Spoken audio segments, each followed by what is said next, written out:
Well, got that one wrong. In this video, I'm going to explain the reasons why I picked Josh Taylor to stop Teofimo Lopez, talk about both fighters' performances, and also talk about what's next for the fighters. First of all, what a fight. Fantastic fight. I did expect it to be a really good fight. Two quality operators. But at times, in terms of the skill level, that was a really highly skilled fight. The counter punching, the distance control, especially from Teofimo, but counter punching as well at times from Josh Taylor was really good. Really high levels of skill on show there last night. But Lopez was outstanding. I think that's the best version of him that we've seen since his lightweight days. And that was one of the reasons why I picked Josh to win the fight. I don't think we've seen a good performance at light welterweight, really, from Teofimo Lopez until last night. And he was good. He was world class, actually. Speed of his hands, fantastic hand speed. Josh Taylor's someone normally, anyway, who his hands are too fast for people, and his speed is too much for them to deal with. So normally that's something that he has in his game that the opponent has to try and figure out. But it looked like he was being outsped, if that is a term, by Teofimo Lopez at times. I think as well he wasn't as aggressive as he looked previously anyway, Josh. I think part of the reason for that was Lopez's timing was excellent. He nailed Josh a couple of times early in the fight as well. Didn't get wobbled early in the fight, but definitely got his attention and stopped him in his tracks. And Josh was maybe just a little bit weary about jumping in.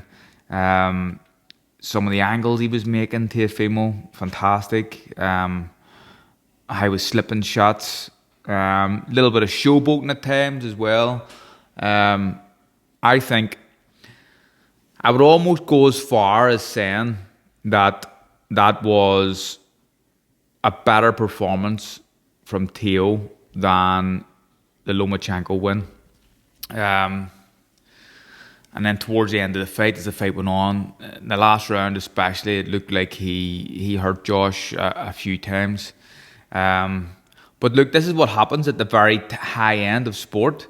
You don't always get it right. What Josh Taylor has done in such a short space of time has been incredible. An undisputed champion at light welterweight in, I think, 15 or 16 fights. Yeah. That was his 20th fight last night. It seems like he's been around for a long time and he's got tons and bags of experience. But there's guys with 20 fights who haven't even reached British title level yet. So in terms of what he's done in that short space of time has been incredible. Didn't look great, obviously, in his last fight against Jack. But this fight, I think he looked good. I think just Lopez on the night was better than him. So you see stuff and people saying, pack it in, you're not the fighter you once were and all that sort of stuff. It's nonsense. It's small margins at the very high end of sport. And that's what it is. He was beat by the better man on the night. Josh Taylor's still an incredible fighter. Probably, I think, he's going to move up. That's what he says in the ring last night, unless he can get a rematch with Teo. He says he wants to move up. I think that he looked like he made the weight well this time, so it maybe done everything right. And I think on the scales he was probably better than he'd ever looked. Well, not ever looked, but he'd looked in quite a while. But there was talk of him moving up for quite a while, so I think it's probably the right time to do it. One of the other reasons why I picked Josh Taylor to win the fight was it looked like Teofimo Lopez was having a breakdown in front of our eyes. Some of the stuff that he was saying, the arguments with his dad. And we all know that this game is as much about mental strength as physical strength and physical ability. And mentally, you need to be switched on. To me, he didn't look like he was switched on, but my God, on fight night, mentally he was on it, physically he was on it. It was almost a perfect performance against a very, very world-class, very good fighter in Josh Taylor. So what happens next? I think we see Josh moving up. Who does he fight? I'm not sure. The Catterall fight, still a possibility. Still a money fight for him. Maybe a rematch with Lopez. But there's certainly fights there for him. And I wouldn't like to see that be the end of Josh Taylor. And I know there's still plenty left to come. And he can most likely become a 2-weight world champion. I still think that once he moves up and he's in his right weight division, which is probably welterweight now, there's a good chance that he can win another title in that division.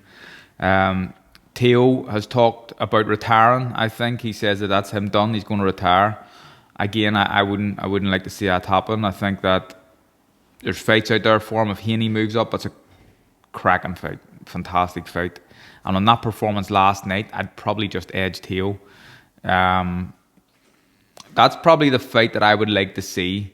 Jose Ramirez was in the ring as well. That's another good fight. But the one that's most appealing for me anyway as a boxing fan is Teo against Haney. Will we see that next? Quite possibly. Maybe Teo will keep to his word and retire. I hope not. I hope he gets sorted out, everything that's going on with his head. Look, he's in the middle of a divorce proceeding. He's in the middle of a custody battle for his child. I mean, that performance with everything like that was going on in the background, absolutely incredible. And I will say it again, that was his best performance of his career, better than a Lomachenko win.